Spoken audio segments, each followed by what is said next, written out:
안녕하세요. 저는 고려대학교에 있는 최성준이라고 하고요.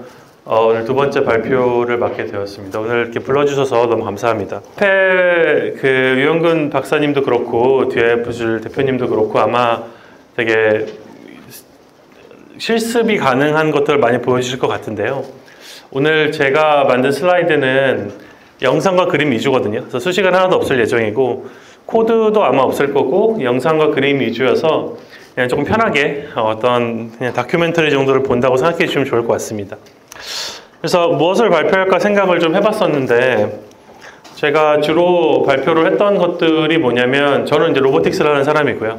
요즘에 이제 언어 모델이 많이 뜨면서 언어 모델을 이용한 로보틱스 연구들이 많이 진행되고 있습니다. 그래서 저희가 최근에 구글과 여러 기관들이 어떤 식으로 언어 모델들을 이용해서 로보틱스 연구를 하고 있고 또 저희 연구실에서도 어떤 방향으로 가고 있는지 약간 말씀드리면 좋을 것 같습니다.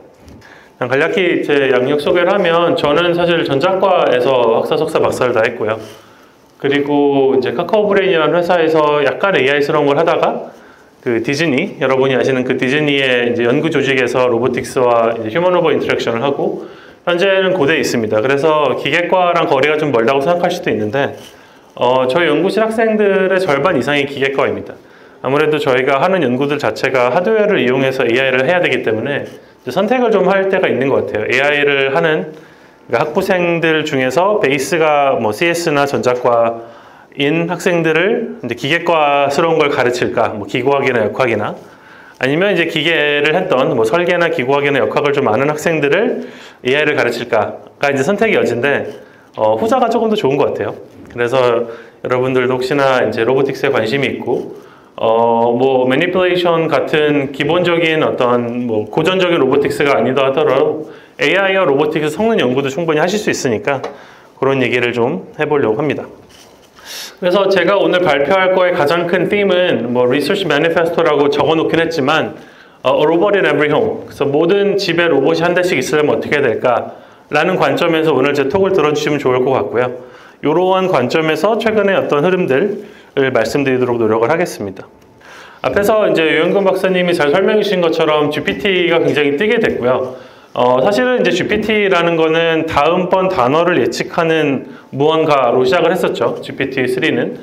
근데 이제 그 뒤로 조금 달라졌어요. 그래서 alignment라는 개념이 들어가게 되면서 단순히 다음번 단어를 예측하는 것뿐만이 아니라 사람이 원하는 어떤 의도에 잘 맞는 대답을 하길 원했던 거죠. 채팅을 해야 되니까. 그래서 이 그림 자체는 이제 Instruct GPT라는 논문에서, GPT-3 다음 논문에 썼고, GPT-4, 그리고 GPT-4V로 넘어가면서 이런 alignment가 되게 중요하게 됐어요. 그래서 단순히 어떤 그럴싸한 말을 뱉는 것도 중요하지만 사람이 하는 의도에 잘 맞는 행동을 하자라는 이 alignment가 현재 오픈AI에서도 가장 열심히 하는 트렌드 중에 하나입니다.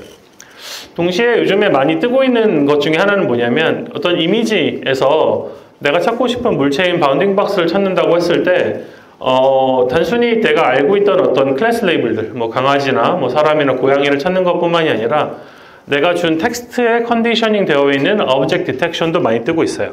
그래서 이런 것들이 어떤 의미를 갖게 되냐면 여러분들이 가지고 있는 알고리즘이 어떤 새로운 환경에 파인 튜닝 할 필요 없이 디텍션을 할 수 있는 거예요. 그리고 뭐 세만틱 세그멘테이션도 마찬가지고, 그죠? 그래서 이런 것들이 되게 중요한 그 AI 흐름들인 것 같고요. 언어 모델 앞에서 많이 들으셨겠지만 결국 언어 모델이 할 수 있는 것들은 채팅이죠. 그러니까 사람과 같이 혹은 어떤 인공지능 에이전트와 같이 대화를 해주는 거고요. 여기 계신 분들은 뭐 학부생들이 많으시겠지만 여기 써 있는 게 뭐 대학원생 버전의 보헤미안 랩소디의 가사를 써줘 그러면 굉장히 잘 써줘요. 되게 재밌거든요. 여러분 학부생 버전으로 써보시라고 해도 잘 될 것 같고 저는 조교수니까 조교수 버전으로 써도 되게 재밌는 게 나와요. 그러니까 여러분들이 볼 땐 재밌고 제가 볼 땐 좀 슬픈 것들이 나오죠. 테니어는 언제 봤습니까 엄마 뭐 이런 거 물어보거든요. 그래서 그런 거 되게 잘 되고요. 저도 이제 언어 모델이 그러니까 GPT가 처음 나오자마자 계속 돈을 내고 쓰고 있습니다. 그리고 저희 연구실에서는 연구실 연구를 하기 위해서도 토큰으로 쓰고 있고요. 앞에서 뭐 1시간에 3시간에 몇 개죠? 뭐 그런 것도 있었는데 사실 저희 연구실은 대부분 토큰을 내고 씁니다. 그래서 토큰 값으로만 한 달에 300~400만 원씩 연구 비용으로 쓰고 있어서 현질을 좀 많이 하고 있는데요.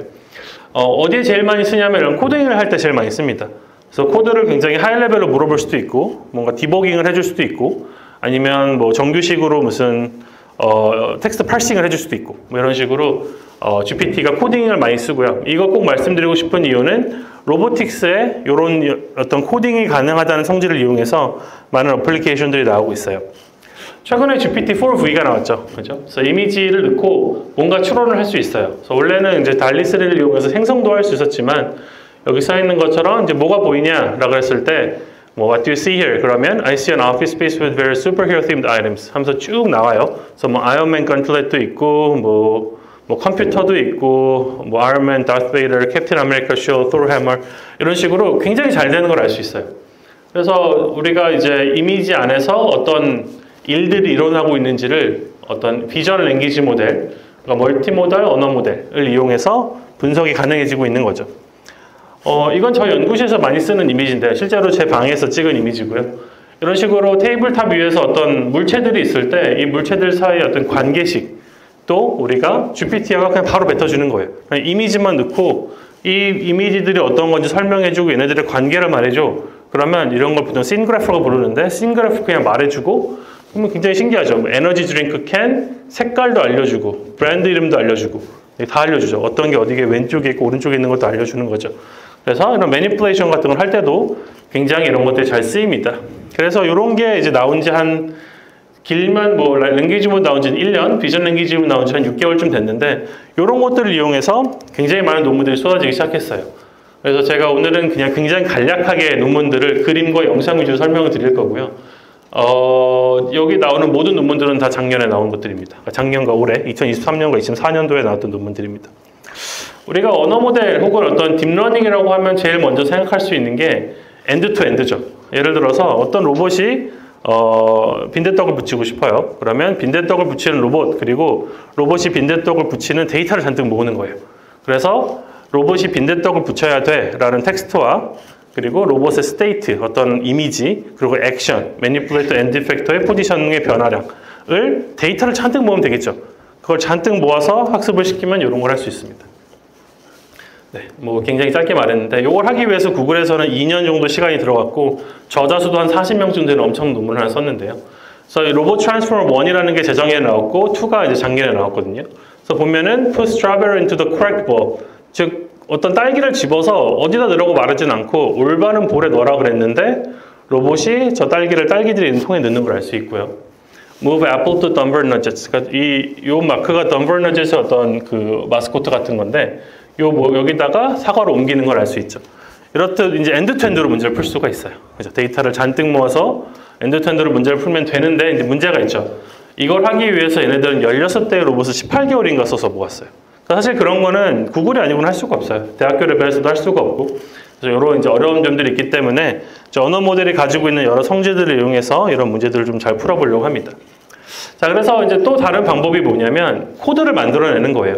제가 앞에서 코드를 잘 만든다 그랬는데 in context learning, 그러니까 우리가 언어 모델에게 적당한 프롬프트를 주면 내가 사용할 수 있는 API에 한정돼서 로봇에 돌아갈 수 있는 코드를 만들어줘요. 그래서 사람은 여기 써 있는 것처럼 stack the balls on the empty ball 이러고만 넣게 되면 실제로 내가 원하는 저 한 줄의 커맨드를 수행할 수 있는 파이썬 폴리시 코드를 만들어줍니다. 네, 물론 이 로봇이 사용할 수 있는 비전과 매니플레이션 API가 어떤 게 있는지를 알려줘야겠죠. 그래서 그걸 in context learning을 알려주면 어떤 executable 폴리시 코드, 파이썬 코드가 만들어지고 이런 걸 재수합하면 이런 걸 할 수 있어요. 그래서 실제로 커맨드가 준 거는 put away the Coca-Cola can and the apple on the corresponding beans 라는 문장만 줬는데 이거를 수행할 수 있는 모바일 매니플레이션 코드가 다 만들어지는 거예요. 자, 이게 그냥 만들어지는 것도 사실 되게 재밌죠. 신기하죠.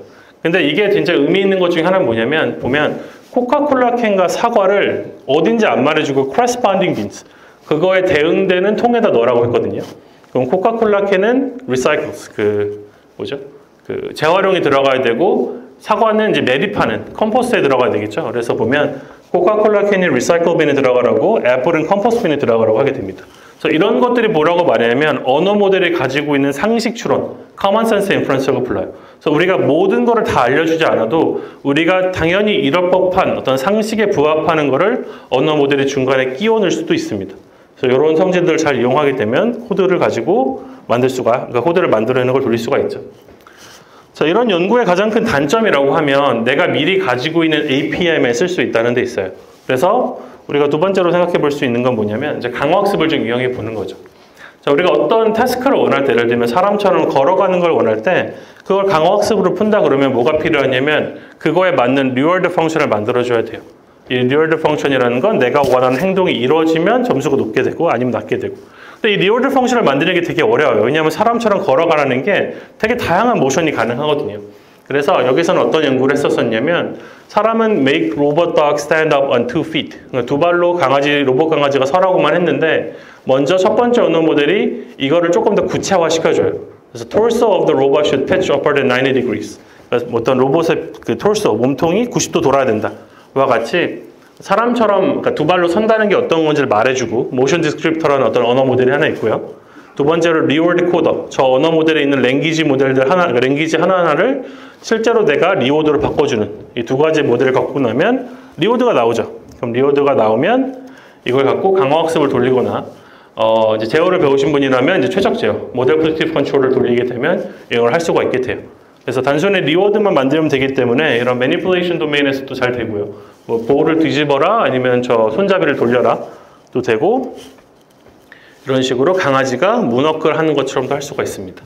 네. 그래서 이런 것들이 결국은 리워드를 만드는 게 결국 키인데 그 리워드를 만드는 게 어려우니까 언어 모델이 미리 정해놓은 적당한 프롬프트에 대해서 리워드를 자동으로 만들어주는 거죠. 그래서 막 저희가 봤던 게 엔드-투-엔드로 할 수도 있고 코드를 만들 수도 있고 리워드를 만들어서 강화학습이나 모델 프리딕티브 컨트롤을 풀 수도 있고요. 비슷한 연구가 좀 더 나왔었는데 저희가 이제 앞에서 봤던 그 리워드를 만들어내는 연구는 내가 하고자 하는 이 로봇에 대한 설명을 잘 주지가 않아요. 근데 여기서는 내가 돌리고자 하는 로봇이 어떤 파이썬 코드의 형태로 디스크립션이 되어 있다면 저 environment 코드, 가장 오른쪽에 있는 environment 코드를 같이 프롬프팅을 하게 되면 더 잘 된다. 라고 사실은 같은 논문인데요. 네, 그래서 이것도 리워드를 만든 다음에 강화학습이나 MPC로 문제를 풀게 되면 이런 식의 되게 복잡한 펜 돌리기도 가능하고 앞에서 봤던 사종 로봇이 걷거나 매니플레이터가 움직이거나 하는 것도 다 가능해지는 거죠. 자, 그래서 저희가 봤던 걸 생각해 보면 엔드 투 엔드 그리고 리워드를 만들거나 코드를 만드는 것도 할 수 있었죠. 근데 사실은 저희가 이제 언어 모델 혹은 챗GPT라고 그러면 채팅이 메인이잖아요. 그래서 여기서는 조금 더 인터페이스적인 측면에서의 언어 모델을 사용합니다. 즉 로봇한테 사람이 명령을 내리는 거죠. 자, 어떤 명령을 내리냐면 Hey robot, could you put the ball on a small counter in a microwave? 작은 볼을 들어서 마이크로웨이브에 넣어라 라는 명령을 했는데 문제는 볼이 두 개가 있는 거예요. 플라스틱 볼도 있고 메탈 볼이 있죠.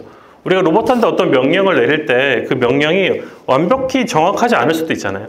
그럼 사실은 뭘 해야 되냐면 사람의 명령이 모호하다는 걸 언어 모델이 알아내야 되고 그 알아낸 걸 바탕으로 사람한테 되질문을 해야겠죠. 네가 진짜 원하는 게 이거야? 를 물어봐야죠. 일종의 인터페이스나 유저 익스피리언스 같은 느낌인데요. 그래서 이 논문에서는 노노라 그래서 뭔가 아닌 거를 안다라는 연구를 진행을 했고요. 작년 이제 컨퍼런스 로블러닝 콜이라는 학교에서 오랄 페이퍼를 억셉된 논문입니다. 그래서 아이디어는 아주 간단해요. 언어 모델이 여러 개의 액션을 뱉어내 보는 거죠. 예를 들면 사람이 준 커맨드에 대해서 내가 할 수 있는 액션들이 이런 게 있는 것 같아. 그리고 각각에 대해서 어떤 확률값들을 계산할 수 있으면 그 확률값들이 비슷하면서 높은 애들이 많으면 걔네들을 종합해서 사람한테 되질문을 하는 게 사실 전부입니다. 그래서 여기 써 있는 것처럼 Can you dispose of that fruit? 저 과일을 버려라 그러면은 과일 두 개가 있죠. 애플과 오렌지가 있으니까 내가 오렌지를 컴포스트에 버릴까? 애플을 랜드필에 버릴까? 애플을 컴포스트에 버릴까? 이런 것들을 말해주고요. 이거를 사람한테 되질문을 하게 되는 겁니다. 그래서 이 논문이 재밌었던 이유는 뒤에서 설명하겠지만 저희 연구실에서도 이거랑 거의 같은 연구를 진행을 했었고요. 저희 논문도 작년에 억셉이 돼서 이따가 뒤에서 말씀드릴 거고 제가 다행이라고 생각했던 건 뭐냐면 아카이브에 올린 것 기준으로는 저희가 조금 더 빨리 올렸어요. 왜냐면 얘네들은 구글에서 했거든요. 저 로봇이 구글이 가지고 있는 로봇이어서 저희 건 사실 데모가 좀 허접한데 아이디어는 되게 비슷하거든요. 그래서 우리가 조금이라도 빨리 올려서 다행이다 라는 생각이 좀 들었던 것 같습니다. 자, 이 리플렉트라는 연구가 요즘에 좀 가장 핫한 것 중에 하나입니다. 우리가 로봇을 가지고 언어 모델을 쓰게 되면 언어 모델이 여러 가지 플랜들을 뱉어주죠. 뭐 이런 단계를 거쳐서 내가 원하는 동작을 수행해야 돼. 예를 들면 팬케이크를 만들어줘 그러면 냉장고를 열어서 계란을 꺼내고 밀가루를 꺼낸 다음에 섞은 다음 뭐 후라이팬에 불을 켜고 후라이팬에 올리고 이런 동작들을 수행해야 되는데 틀릴 수 있겠죠. 아니면 중간에 수행을 하다가 냉장고를 열어야 되는데 냉장고가 안 열린 거예요. 아니면 뭐 계란을 열었는데 계란이 안 들어있다던가 이런 식으로 랭귀지 모델이 뱉어주는 플랜이 뭔가 잘못됐으면 이게 왜 잘못됐고 failure explanation 그리고 이 잘못된 걸 어떻게 고칠 수 있는지 failure correction을 하는 데이터셋을 만든 논문입니다. 우리가 지금까지 이런 언어 모델을 이용해서 여러 가지 연구를 했을 때 뭔가 문제가 있을 수 있어 혹은 랭귀지 문제, 할루시네이션 문제가 있어서 잘 안 될 수 있어 라는 말을 많이 해줬었는데 그걸 실제적으로 이제 태클을 하고 데이터셋을 만들고 이 데이터셋을 이용해서 리플래닝을 하면 조금 더 잘 되더라 뭐 이런 얘기들을 하고 있고요. 그래서 이 리플렉트라는 논문이 요즘에 많은 사실 제안서도 이쪽으로 나오고 있고 많은 로봇한 연구하시는 분들이 언어 모델과 로봇을 이렇게 하고 있습니다. 네, 실제적으로 리얼월드 씬에서도 왜 틀렸는지에 대한 익스플레이션이 좀 됩니다. 예를 들면 뭐가 있을까요? 네, 중간 같은 경우는 칼을 들어서 뭘 해야 되는데 칼이 떨어졌어. 이런 것들을 비전 랭귀지 모델이 어느 정도 뱉어주게 될 수가 있습니다. 그리고 이제 그 다음에 언어 모델이 결국 대화를 하는 거니까 여기서는 좀 재밌는 논문인데요. Dialectic Multiple Collaboration 그래서 두 개의 로봇이 있고 각각의 로봇이 서로 대화를 하는 거예요. 예를 들면은 자 너는 매니플레이터야 나도 매니플레이터인데 우리 한번 여기 있는 걸 정리해 보자. 그럼 내가 뭘 할게? 그럼 너는 뭐 할래? 를 실제로 이렇게 대화 형식으로 가게 되고요. 여기 있는 것처럼 밥 프롬프트, 앨리스 프롬프트가 각각의 로봇의 프롬프트고 걔네들이 서로 대화를 해서 자기들끼리 어느 정도 결론을 냅니다. 그럼 내가 사과를 옮길 테니까 너는 오렌지를 옮겨. 그러면 각각이 사과를 옮기고 오렌지를 옮기는 걸 갖고 실제로 엑세큐션을 하면 잘 되더라 라는 연구입니다. 그래서 이 연구 같은 경우는 이제 논문은 작년 초중반에 나왔는데 아직까지 억셉이 되지는 않았어요. 그래서 아마도 논문이 계속 떨어지고 있는 것 같은데 왜냐하면 이제 아카데믹 컨트리뷰션은 없잖아요. 근데 좀 재밌는 논문이어서 가져와 봤습니다. OtoRT가 요즘에도 이제 이건 사실 올해 논문인데 Embodied Foundation Model 그러니까 우리가 언어 모델을 이용해서 문제를 푼다 그러면 결국은 데이터를 만드는 게 중요해요. 우리 앞에서 유영근 박사님이 보여주셨던 것 중에 이미지를 주고서 비주얼 퀘셔닝 앤서링을 문제와 답을 만들어줘 그러면 그걸 만들어주잖아요. 근데 로봇은 그게 쉽지가 않아요. 왜냐하면 현재 씬을 주고서 로봇이 무슨 태스크를 만들까 그리고 이 씬 문제를 어떻게 풀까를 정의하는 게 쉽지 않거든요. 그래서 그걸 한 거예요. 그래서 현재 이 로봇이 지금 보면은 굉장히 많은 로봇들이 있죠. 네, 이렇게 저 로봇이 보이면 그냥 구글이라고 생각하시면 돼요. 그래서 구글에서 이런 로봇들을 풀어놓고 먼저 이 씬을 놓고 비전 랭귀지 모델을 갖고 자, 이 로봇이 여기서 무슨 태스크를 수행할 수 있을까를 물어봐요. 그럼 태스크가 정해지면 그 태스크를 푸는 스텝을 이제 세트라 그래요. 자, 이 문제를 풀려면 이런 단계를 거쳐야 돼. 자, 그리고 나서 이 문제가 실제로 로봇에서 돌아갈 수 있는지 없는지를 검증하는 모듈을 하나 추가로 학습합니다. 3번의 affordance라는 게 그거고요. 그래서 만약에 로봇의 문제를 풀 수 있다고 하면 그거를 앞에서 만들었던 구글이 갖고 RT2 같은 알고리즘을 이용해서 풉니다. 그래서 데이터셋을 차곡차곡 쌓아요. 그 데이터셋을 바탕으로 폴리시를 추가로 학습합니다. 즉 이 논문은 로보틱스 이 씬에서 로봇이 스스로 어떤 행동을 할 수 있을지 그러니까 어떤 문제를 풀 수 있을지 문제를 생성해보고 그 문제를 내가 가지고 있는 폴리시로 한번 풀어보고 진짜 못 푼다 그러면은 텔레오퍼레이션으로 사람이 추가로 풀고 이런 어떤 시스템을 만든 논문이에요. 그래서 이게 OtoRT라는 논문이고 보면은 실제로 이런 씬 같은 경우는 arrange the cups into the circle, count the object of the table, fluff the pillows on the couch 뭐 이런 식으로 여러 가지 태스크들을 자동으로 생성된 거고 그 생성된 거를 얘가 수행한 거예요. 그래서 여러 가지 씬에서 여러 가지 태스크가 수행된다라는 게 이 OtoRT 논문입니다. 이제 빠르게 가고 있는데 마지막으로 보여드릴 논문은 이제 모바일 알로아이고요.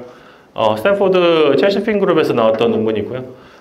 요것도 이제 올해 나온 거죠. 사실은 이제 논문이 되게 이제 뭐 기사가 많이 나왔던 것 중에 하나예요. 약간은 과장이 없지 않아 있는데 어쨌든 이 모바일 로봇, 모바일 매니플레이터를 텔레오퍼레이션 해가지고 데이터를 모았다라는 게 이제 모바일 알로하고요. 실제로 돌아가는 걸 보면 사람이 뒤에서 이러고 있습니다. 그래서 뭐 텔레오퍼레이션이라고 하기에는 조금 더 가까이서 하고 있긴 하지만 어쨌든 이런 식으로 데이터를 모으고 몇몇 시나리오에 대해서는 이제 모은 데이터로 폴리시를 학습했더니 잘 되더라. 라는 걸 보여주게 되고요. 잘 보시면 사실 주위에서 보여드릴 것 중에 하나가 저 오른쪽 아래에 있는 이제 10배 스피드. 그러니까 바꿔 말하면 실제로는 10배 느리게 움직이고 있다는 거예요. 그럴 수밖에 없었던 이유 중에 하나가 이 로봇 같은 경우는 저희 한국에 로보티즈라는 회사에서 만든 다이내믹스로 로봇이 다 돌아가요. 다이내믹스의 모터 자체는 여러분 기획과니까 고기어 모터기 때문에 백드라이버빌리티가 떨어져요. 그렇기 때문에 컨택이 세게 가면 로봇이 망가집니다. 그래서 이런 것들이 좀 문제가 있어서 느리게 움직일 수밖에 없고 실제로 이제 페일리어 케이스 같은 걸 보면 이런 컴플라이언스가 떨어지기 때문에 이런 서버 모터 특성상 그래스프도 잘 안 되고 뭐 이런 데 걸릴 수도 있고 여러 가지 단점들이 좀 있죠. 하지만 뭐 이런 연구를 하는 걸 시작한다는 데 되게 의의가 있고 사실은 이 연구를 볼 때 제 주변 사람들이 가장 부러워했던 건 뭐냐면 바로 이 공간입니다. 여러분들 뭐 한국에서 특히나 서울에 있는 대학은 공간이 없어서 저 연구실도 사실 제 방에서 실험하고 막 그러거든요. 그래서 이런 실험 공간이 있다는 게 너무 부럽더라고요. 그래서 하여튼 이 시스템도 되게 재미있게 본 것 같아요. 자, 그래서 저희가 앞에 서머리를 해보면 저희가 이제 RT2, 로봇 트랜스포머 2처럼 로봇을 그냥 엔드-투-엔드로 데이터를 다 때려박을 수도 있고, CEP, 코드 폴리시처럼 코드를 생성할 수도 있고요. 랭귀지 투 리워드의 유레카처럼 내가 문장을 주면 리워드 펑션을 만들고 만들어진 리워드 펑션을 강화학습이나 최적 제어로 풀 수도 있습니다.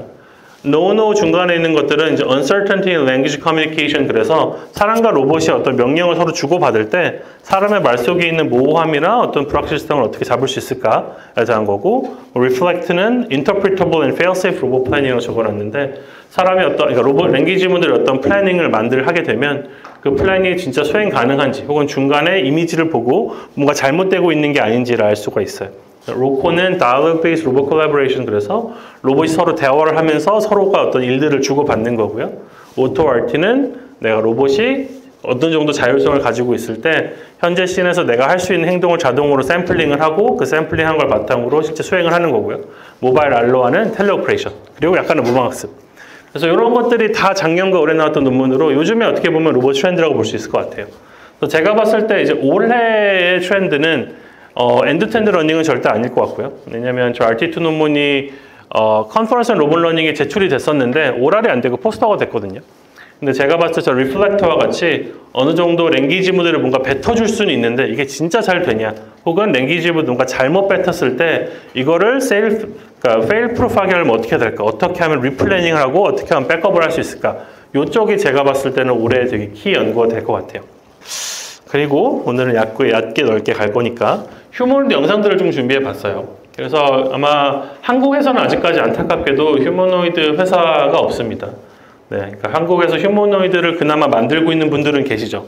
뭐 오준호 교수님 요즘엔 안 하시는 것 같긴 한데, 뭐 국민대학교 조백규 교수님도 만들고 있고, 뭐 이승준 교수님도 만들고 여러 분 있지만 여기서 가는 트렌드와 완전 달라요. 여러분이 기계과시라고 가정을 하고 얘기를 하면 이제 트렌드가 많이 바뀌었어요. 예전에 휴머노이드는 이제 하모닉 드라이브라 그래서 한 40대 1 정도 되는 모터 기어비를 썼었는데, 혹은 뭐 200대 1 정도 되는 고기어 모터를 썼는데, 요즘에는 이제 디렉트 드라이브, 아예 기어가 없거나 쿼지 디렉트 드라이브 한 3과 5 정도 되는 그 정도의 모터를 쓰는 게 대부분이고, 지금 보시는 게 거의 다 그렇습니다. 그러니까 보스턴 다이내믹스 아틀라스는 이제 유압 모터이기 때문에 좀 얘기가 다르고, 나머지 것들은 대부분 다 저기어 그리고 조금 더 이제 토크 트랜스퍼런트한 걸 쓰게 되는데, 그런 식의 접근을 한국에서는 한 곳도 하고 있지 않아요. 사실 그게 좀 안타까운 얘기인 것 같습니다. 영상을 보면 아틀라스 같은 경우는 네, 뭐 엄청 많이 깨지기도 했지만 얘는 기본적으로 유압 모터를 씁니다. 그래서 고압에 기름을 쏴가지고 이제 힘을 내기 때문에 굉장히 힘이 좋아요.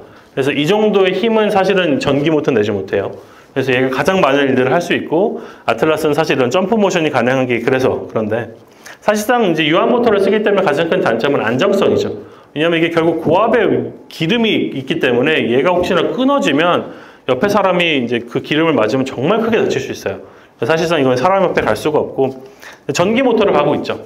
그래서 이제 전기 모터 기준으로 이제 유니트리 H1이 가장 제가 봤을 때는 안정한 발전된 로봇입니다. 학회에서도 이 로봇을 몇 번 가져오기도 했었고, 작년 아이로스와 휴머노이드 로봇을 가져오기도 했었고, 이 영상은 저기 엔지니어가 발로 미는 건데, 이번 휴머노이드에서 이제 오스틴에서 작년 12월에 학회가 하나 있었는데요. 제 친구가 실제로 발로 차봤는데 그 영상도 있고 안 넘어진다고 하더라고요. 그래서 굉장히 잘 만들고 한 8만 불 정도 가격이 되는 로봇입니다. 테슬라 유명하죠. 테슬라는 사실은 이제 고기어 모터, 저기어 모터를 잘 섞었었는데 밑에 이제 종아리 같은 경우는 리니어 액추에이터를 쓰고 있고, 지금 이 모션은 더 텔레오퍼레이션입니다. 참고로. 어쨌든 이 휴머노이드도 갈 길을 멀긴 한데, 휴머노이드가 가장 이제 제가 봤을 때 잠재력이 있는 회사인 이유는 뭐냐면 모든 걸 내재화합니다. 모든 모터부터 센서, 보드를 다 내재화했기 때문에 가장 큰 이제 발전 가능성이 있다고 생각을 하고 있습니다. 피겨란 로봇도 있습니다. 저희 피겨란 로봇은 저기 있는 저 대표가 이제 빌리어네어예요. 사업을 2번 성공해가지고 이제 조만장자인데, 자기가 이제 굉장히 유명한 로봇 사람들을 데리고 오고, 최근에 기사 나온 게 뭐냐면 BMW 생산 공장이 로봇이라고 계약을 했습니다. 아마 저번 주쯤 기사가 나왔는데, 그래서 아마 거의 최초로 생산 공장에 이제 이 로봇이 휴머노이드로 들어가는 사례가 될 것 같은데, 이제 저 사람 자체가 이제 원래 로봇 하던 사람이 아니라 이제 사업가거든요. 그래서 좀 블러핑이 심하다는 평도 사실은 있어서 조금 더 지켜볼 필요는 있는 것 같고요. 그 다음에 Free Intelligence, 뭐 이제 중국 회사고요. 여기서부터도 이제 자기네들이 얘기하는 거는 가장 최초로 이제 매스 프로덕트를 하겠다라고 일단 얘기가 나오고 있는 회사입니다. 그래서 영상에서도 보면은 이제 매스 프로덕트를 암시하듯이 되게 많은 로봇들이 있죠. 이 로봇들 이렇게 많이 만드는 건 굉장히 대단한 일입니다. 이거 말고도 뭐 리맥스라는 이제 회사도 있고요. 뭐 그렇게 대단할 거는 없고 그냥 잘 걷는다 정도고, Sanctuary AI Phoenix도 있는데 이 회사 이 로봇 같은 경우는 상체의 어떤 조작을 조금 더 집중합니다.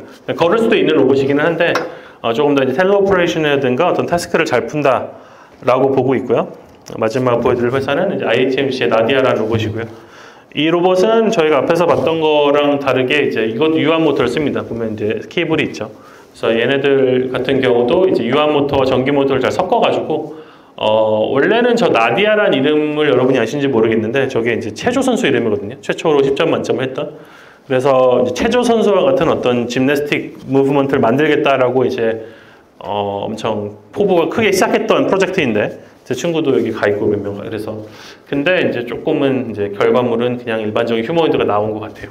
그래서 어떤 이런 것들이 지금 미국 회사입니다. 플로리다 펜사콜라에 있는 회사 연구소이고요. 그래서 지금 보면 중국과 미국은 이런 어떤 휴머노이드 경쟁이 엄청 격렬히 되고 있어요. 제가 지금 설명하지 않은 거 외에도 엄청나게 많은데 한국에는 하나도 없는 게 사실 조금 안타깝고요. 사실 돈이 되게 많이 들어간 일인데 저기 계신 분들 중에 이제 로보틱스 혹은 휴머노이드를 하고 싶으신 분이 있다면 이런 것도 되게 좋은 방향이다라는 얘기를 드리고 싶습니다. 그래서 이제 저희 연구실 얘기하고 마치도록 하겠습니다. 그래서 저희 연구실에서 사실 이것저것 많이 하고 있는데요. 저희도 이제 시대의 흐름인지라 언어 모델 기반 로보틱스 연구를 할 수밖에 없는 상황이 있습니다. 그래서 처음에 저희가 설명드릴 논문은 클라라라고 이제 작년 말에 억셉이 됐던 논문이고요. 논문 제목이 이제 Classifying and Disambiguating User Commands for Reliable Interactive Robotic Agents인데 잘 조합하면 클라라가 되거든요. 그래서 요거를 제목을 만들 때 이제 언어 모델을 썼습니다. 어떻게 했냐면 논문을 다 쓴 다음에 앱스트랙트를 긁은 다음에요.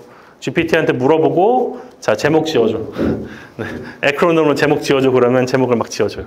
되게 잘 지어줘요. 그래서 여러분 논문 쓰실 때 굉장히 좋은 팁입니다. 앱스트랙트를 넣고 제목을 이제 에크로놈으로 지어줘 그러면 에크로놈을 막 만들어줘요. 여러분이 특정 에크로놈을 원할 수도 있잖아요. 그죠? 그럼 특정 에크로놈으로 만들어줘 하면 또 만들어줘요. 기가 막힙니다. 그래서 그런 거 한번 써보시면 좋을 것 같고요. 저희도 사실은 아까 봤던 노노란 연구랑 같은 연구를 했었고요. 저희가 구글에서 그걸 하고 있는지 알고 했던 건 아니고 저희가 사실은 조금 더 먼저 했던 것 같아서 사실 그 노노라는 논문에서 저희 거를 사이테이션도 합니다. 자기랑 비슷한 연구를 한 게 있다 그러면서. 그래서 저희가 했던 건 뭐냐면 결국 사람이 어떤 명령을 내리는 거예요. 로봇한테. 뭐 청소 로봇한테 예를 들어서 청소를 해줘. 그럼 청소를 할 수 있겠죠.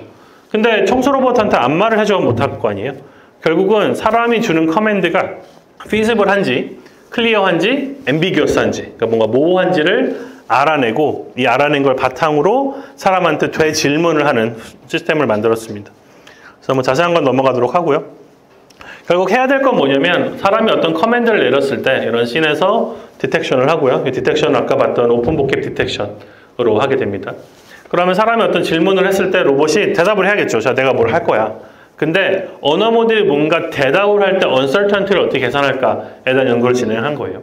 그래서 저희는 되게 쉽게 문제를 풀었었는데 저희가 앞에서 봤지만 이 모든 연구들은 다 in context learning을 합니다. 그러니까 GPT는 그냥 있고 저희가 원하는 태스크를 풀 수 있는 프롬셋을 위해 주거든요.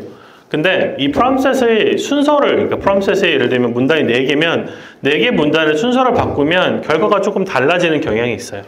이런 것들이 이제 리센시 바이어스라 그래서 GPT가 일반적으로 알려진 단점 중에 하나가 앞에 준 프롬프트와 뒤에 준 프롬프트 말 잘 되고 중간에 있는 프롬프트는 잘 못 잡는 경향이 있어요. 그래서 이런 에러를 좀 이용해가지고 프롬프트의 그 문단을 좀 섞은 거예요. 그럼 섞어서 얻어지는 여러 개의 대답들이 있겠죠. 그럼 그 대답들이 얼마나 서로 다른지를 계산해서 그걸 바탕으로 uncertainty estimation을 합니다. 자, 그래서 uncertainty estimation을 하고 그 다음에 언어 모델한테 uncertainty가 너무 높으면 이게 내가 할 수 있는 일인지 아닌지를 물어보고 못한다 그러면 이제 못하는 문제고요. 할 수 있다 그러면 내가 이건 할 수 있는 일이긴 한데 uncertainty가 높으니까 사람한테 되어 질문을 하는 거예요. 되질문하는 것도 아주 쉬운데 GPT한테 다시 물어봐요. 했던 얘기를 다 위에 덤핑을 한 다음에 내가 좀 애매한 것 같은데 어떻게 질문을 해야지 clarify 할 수 있을까라고 물어보면 GPT가 기가 막히게 대답을 해줍니다. 실제 데모를 보여드리면요. 이 씬에 있는 사람과 물건들은 저희가 앞에서 봤던 오픈 보캡 디텍션으로도 잡게 되고요. 노란색으로 된 게 실제로 사람이 준 커맨드예요. Give a person wearing a green shirt a monster can. 그러면 코드 형식으로 나옵니다. 몬스터 캔을 집어서 person wearing green shirt를 갖다 줍니다. 자, 저 코드가 나오면 API 콜이 되면 그 다음에 API에서 실제로 로봇 플래닝을 하는 건 저희가 맨날 하는 거라서 그냥 기구학 열심히 풀고 플래닝 열심히 하면 돼요. 아주 쉽죠. 이거 그냥 하면 되는 건데 이제 앰비기어스한 게 좀 문제인 거예요. 질문 사람한테 뭘 집어서 뭐를 갖다 주는 건데 he looks sleepy 졸려 보인다고만 한 거예요. 그럼 이제 뭘 해주냐면 로봇이 뭔가 하려고 그러는데 uncertainty가 높죠. 그러면 이 중간에 있는 이 question 파트가 specify which object you like to pick and which person you like to give it to. 네가 뭘 집어서 누구한테 줄지 알려줘야지 라는 질문을 미리 정해놓은 게 아니라 GPT가 알아서 한 거예요. 현재 씬에 맞춰서. 근데 그 다음에 모든 대답을 해준 게 아니라 he is wearing a gray shirt and he looks sleepy. 그러니까 뭘 집을지 안 알려주고 누구한테 줄지만 알려준 거예요. 그리고 났더니 GPT가 다시 한번 뭔가 계산을 해보더니 uncertainty가 높게 나오고 질문도 자동으로 생성을 했는데 뭐라고 하냐면 specify which object you like to pick. 뭘 집을까? 그럼 스타벅스. 그러면 다음에 스타벅스를 집어서 회색 옷을 입은 사람한테 주게 됩니다. 그래서 이런 식으로 질문을 만들고 질문에 대한 사람이 대답을 해주면 걔를 같이 이용해서 어떤 로봇의 커맨드를 최종적으로 만들어내게 되고요. 비슷하게 이제 검은 옷을 사람이 2명이 있으면 이 2명에 대해서 물어보죠. Specify the position of the person wearing a black shirt. 그래서 she is on the left라 그러면 왼쪽에 있는 검은 옷을 입은 사람에게, 학생에게 물건을 갖다 주게 됩니다. 자, 이런 식으로 사람과 로봇이 서로 대화를 할 때 어떤 question, 그러니까 역으로 질문하는 이 컨셉을 하려고 했었고요. 로봇이 해서는 안 되는 행동이 뭐 여러 가지가 있겠지만 뭐 던져이죠. 그래서 코카콜라 캔을 던져 그러면 보면은 이제 이유가 나오는데 이거 사람을 다치게 할 수 있어. 그래서 therefore I will not throw the Coca-Cola can instead of 하여튼 뭐 그럽니다. 그래서 이거 못 던져. 그래서 안 하게 됩니다. 이런 식으로 로봇이 뭔가 사람한테 해가 끼칠 것 같으면 자동으로 안 하게 되는 것도 GPT가 대답을 해주는 거죠. 그래서 cannot do this가 나오게 됩니다. 이렇듯 결국은 언어 모델이 뭐 추가적인 GPT 파인 튜닝 없이 적당한 프롬프트만 있으면 어느 정도 인터랙션이 가능하고 이걸 바탕으로 로봇을 조금 더 잘 쓸 수 있게 되는 데 쓸 수 있다고 생각을 하고요. 이건 요즘에 저희가 진행하고 있는 연구인데요. 결국은 제가 궁극적으로 하고 싶은 것 중에 하나가 이제 반려 로봇이나 어떤 서비스 로봇을 만드는 거예요. 그래서 저희가 디즈니 있을 때 이제 봤던 혹은 좀 다뤄봤던 로봇들이에요. 여기 있는 것도 실제 다 로봇들이고요. 그래서 플로리다에 있는 나비족, LA에 있는 캡틴 혼도 로봇, 도쿄에 있는 미니어 와수의 벨인데 다 로봇이고 이런 모션을 만드는 일들을 제가 디즈니 있을 때 계속 했었어요. 근데 사실은 모션만 만들면 물론 이제 멋있죠. 재밌고 멋있고 그런데 사람의 어떤 행동에 반응하는 휴먼 로봇 인터랙션이 되게 재밌는 연구겠더라고요. 그러니까 재밌게도 그 보스턴 다이내믹스도 이런 식의 어떤 엔터테인먼트 로보틱스, 그러니까 춤에 맞춰서 노래나 어떤 노래에 맞춰서 춤을 추는 이러한 로봇의 모션 만드는 것도 좀 진행을 하고 있고 작년 말에 나왔던 기사 중에 하나가 뭐냐면 애니맥스라는 이 회사가 있어요, 미국에. 애니맥스라는 회사가 이런 애니메트로닉스 앞에서 봤던 디즈니의 여러 가지 휴머노이드 로봇들을 만드는 회사인데 그 둘이 MOU를 맺었어요. 그래서 보스턴 다이내믹스가 이제 엔터테인먼트 로보틱스에 조금 진출을 할 것 같다라는 예상들을 사람들이 하고 있어요. 요거는 제가 이제 디즈니 있을 때 가장 마지막으로 했던 연구인데요. 그래서 제 연구를, 그러니까 이 로봇으로 이제 사람이 왔을 때 적당한 인사도 좀 해주고, 뭐 눈알도 좀 움직이고, 뭐 그런 걸 좀 했었어요. 그래서 저희 같이 했던 게 저 매시라는 제 오피스 메이트였는데, 쟤랑 이제 같이 열심히 했었던 건데, 요거를 할 때 좀 아쉬웠던 거는 저희가 쓸 수 있는 로봇이 이거밖에 없어가지고, 모션을 못 쓰고 사실은 눈동자 움직이면 적당한 소리랑 이제 입이랑 뭐 머리 돌아가는 것 정도로 인터랙션을 했어요. 근데도 재밌는 거예요. 그리고 사람들이 되게 만족해 하더라고요. 그래서 항상 하고 싶었던 게 뭐냐면 휴머노이드로 해보자. 이거를 너무 하고 싶었는데 디즈니에서는 사실 그게 쓸만한 로봇이 많지는 않았던 것 같아요. 그리고 저희가 추가적으로 좀 해보고 싶었던 건 뭐냐면 그냥 캐릭터를 하나만 만드는 게 아니라 좀 내성적이게 하고 싶을 수도 있고 로봇이 외향적이게 하고 싶을 수도 있고 로봇이 좀 사람한테 친숙하게 할 수도 있고 사람한테 비협조적일 수도 있잖아요. 이런 식으로 로봇의 페르소나를 집어넣는 에이전트를 만들고 싶었던 거예요. 근데 이걸 어떻게 만들게 되냐면 뭐 파이널 스테이트 머신 혹은 파이널 스테이트 오토마타라고 부르는데 이런 식으로 만들게 돼요. 로봇이 어떤 상태에 있고 사람이 어떤 observation, 사람이 예를 들면 로봇한테 다가오면 로봇이 어떤 다른 행동으로 바뀌고 이런 식의 파이널 스테이트 머신을 잘 만들면 어떤 특정 페르소나에 맞는 에이전트가 만들어지는 거예요. 근데 이거를 만드는 게 되게 어렵거든요. 왜냐면 사람이 튜닝할 여지가 되게 많아서. 그래서 저희가 했던 건 뭐냐면 언어 모델을 이용해서 얘를 자동으로 만들어 보자 했어요. 어떤 식으로 할 수 있냐면 로봇이 결국은 사람의 상태들, 내가 지금 보고 있는 여러분들의 어떤 뭐 졸려 보이는지 아니면 뭐 즐거워 보이는지 뭐 서 있는지 앉아 있는지 이런 스테이트 에스티메이션들이 다 가능하다고 가정을 하고 로봇은 내가 할 수 있는 행동들의 경우의 수가 정해져 있는 거예요. 그러면 각각의 로봇의 행동의 경우의 수에 대해서 모든 여러분의 observation의 컨비네이션에 대해서 다음번 행동을 다 GPT한테 물어보는 거예요. 뭘 하면 좋을까? 어떻게 물어보냐면 자, 너는 내성적이고 사람한테 비협조적인 로봇이야. 너는 어떻게 할래? 를 다 물어보는 거예요. 혹은 너는 외향적이고 사람한테 친근한 로봇이야. 그럼 이럴 때 어떻게 할래? 이걸 다 물어보면 이런 식으로 로봇의 행동을 만들 수 있게 돼요. 그래서 여기 있는 게 사용한 로봇이 시뮬레이터긴 하지만 이제 네이버 랩스에 있는 앰비덱스라는 로봇이고요. 저희가 포즈 에스티메이션을 적당히 하게 되면 사람의 상태에 따라서 로봇이 이런 식으로 행동이 바뀌게 돼요. 잘 보면 여기 뭐 이제 introverted and uncooperative,인데 내향적이면 별로 뭘 안 해요. 되게 부끄러워하는 모션이거든요, 모션이. 근데 외향적일 때는 막 로봇이 손을 막 흔들어요. 그래서 어느 정도 뭔가 되는 것처럼 보이죠. 근데 지금 했던 것들은 이제 introverted, 내향적이거나 cooperative, 그러니까 뭔가 좀 협조적인 거를 GPT가 알잖아요. 근데 캐릭터로도 만들고 싶을 수 있겠죠. 엘리멘트에 나오는 엠버랑 웨이드인데 엠버랑 웨이드는 GPT가 모른단 말이에요. 뭐 지금은 알 수도 있지만. 그래서 이런 걸 어떻게 할 수 있냐면 Retrieval Augmented Generation 하면 되겠죠. 위키피디아에서 엠버의 성향을 다 서머라이즈를 하고 얘를 인컨텍스트로 집어넣고 나서 에이전트를 만들면 이런 걸 할 수 있어요. 그래서 뭐가 바뀌었냐 보면 엠버나 웨이드의 페르소나를 갖는 에이전트인데 사람이 다가오면 둘 다 인사를 적당히 해줘요. wave one hand, 뭐 wave one hand가 나오는데 사람이 떠나면 웨이드는 cry 모션으로 바뀌고 잘 보면 엠버는 angry 모션으로 바뀌는 거예요. 그러니까 이렇듯이 로봇이 할 수 있는 행동 셋이 다 똑같이 정해져 있는데 어느 정도 되더라라는 걸 알 수 있고요. 당연히 실제 로봇을 해야겠죠.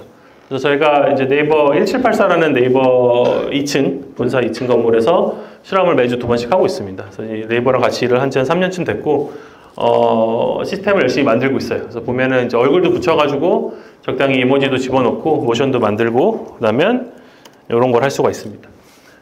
그래서 사람 같은 경우는 저희가 Z2i라는 카메라를 이용해서 멀티퍼슨 트래킹을 하고요. 그 트래킹된 걸 바탕으로 사람이 스테이트 에스티메이션을 하고 그 스테이트 에스티메이션을 바탕으로 로봇의 페르소나에 맞는 행동을 하게 되는데 잘 보면 저기 introverted and uncooperative 보면은 로봇이 계속 울거나 오지 말라고 놀라죠. 지금 오른쪽 위에 보면 저기 extroverted랑 cooperative 보면 계속 오라 그러고 손을 계속 흔들어요. 이런 식으로 로봇이 어느 정도 그 행동에 맞는, 그러니까 성향에 맞는 행동들을 하는 걸 알 수가 있고요. 아까 말씀드린 것처럼 어느 정도 이 캐릭터에 맞는 것도 할 수 있는 거죠. 스폭이라는 캐릭터는 스타트랙에 나오는데 웃지 않는 캐릭터예요. 선장 캐릭터고요.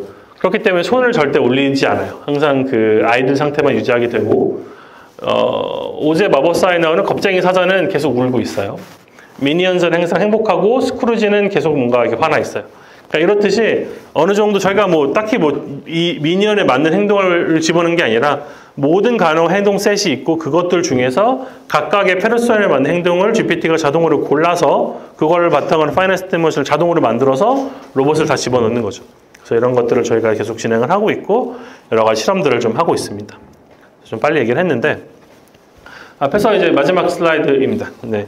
끝에서 저희가 이제 로보틱스 제가 하고 싶은 연구는 이거라고 했었죠. 그래서 로봇 인 에브리 홈이고 사실은 제가 항상 하고 싶은 연구인데 이 글은 사실 제가 쓴 게 아니라 이제 빌 게이츠가 썼던 말이에요. 그래서 빌 게이츠가 2008년도에 이런 기고문을 냈었죠. 그래서 MS도 로보틱스를 잠깐 했었었고 로봇이 결국 모든 집에 들어가고 싶은데 사실상 잘 안 됐죠. 그죠? 2008년도니까 지금 한참 옛날인데 아직까지 모든 집에 로봇은 없는 것 같고요. 항상 그 한국도 비슷한 걸 했어요. 이때 2006년도에 URC라 그래서 굉장히 큰 과제를 진행한 적이 있었었고 2006년도에 태어나신 분들 여기 있지 않나요?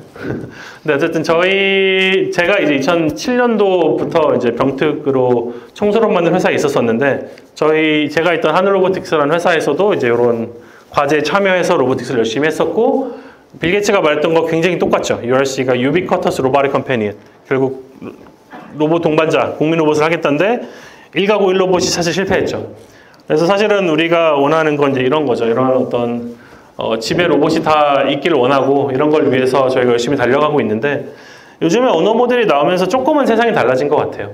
옛날에 저희가 뭐 기고학이나 역학이나 뭐 플래닝이나 여러 가지 열심히 풀었었고 뭐 최적화나 강화학습이나 너무 잘했었는데 못했던 게 뭐냐면 사람과 옆에 있는 환경에서 사람의 의도 파악이 너무 안 됐던 거예요. 근데 GPT가 사람의 말을 진짜 잘 알아듣거든요. 그리고 자기가 할 일도 어느 정도 상식으로 추론이 좀 가능해요. 그래서 이 두 개를 잘 조합만 해주고 언어 모델이 좀 경량화돼서 엣지에서 돌아가게 되고 로봇이 어느 정도 조금 더 컴플라이언트 해주면 할 수 있는 어플리케이션들이 굉장히 많아질 거라고 생각을 하고 있습니다. 그래서 이번에는 진짜로 로봇이 항상 만년 유망주가 아니라 어떤 로봇 in every home, 모든 집에 로봇이 오기를 바라면서 연구를 하고 있고 여기 계신 학부생들도 혹시나 진로 결정하실 때 로보틱스를 좀 결정해 주시면 좋을 것 같습니다. 연구실에서는 사실 여러 기관들과 같이 협업을 하고 있고 당연히 연구는 저희 학생들이 다 한 거고요. 저희 이것저것 로봇들 저희 연구실에 다 로봇들입니다. 저희 연구실 뭐 다이내믹스를 가지고 이것저것 만들기도 하고 아까 봤던 그 엠비덱스 로봇도 좀 쓰기도 하고요. 그래서 여러 가지 실제 로봇과 뭐 인공지능스러운 연구들을 잘 하고 있으니까 혹시나 나중에 관심 있으시면 연락 주시면 감사하겠습니다. 네, 감사합니다.